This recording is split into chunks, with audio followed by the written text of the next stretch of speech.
ఎండిపోతుంది, నీళ్ళే ఎండిపోతుందని ఇచ్చింది. ఎత్తకుండా ఎకరానికి ఎవరు మన సాయి మీద ఎంత పెట్టుబడి పెట్టినా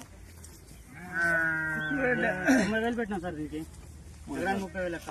3 ఎకరాలు 3 ఎకరాలు మొత్తం గొర్రెలకి 3 ఎకరాలు అంటే మొత్తం 6 ఎకరాలు నాటు పెట్టినాం సార్. 6 ఎకరాలు పెడితే 6 ఎకరాలకు ఒక గుంట కూడా మిగలేదు. మొత్తం 6 ఎకరాలు ఇక్కడ 3 ఎకరాలు ఉంది, పక్కన 3 ఎకరాలు ఉంది. 6 ఎకరాలు 6 ఎకరాలు పూర్తిగా ఎండిపోయింది సార్.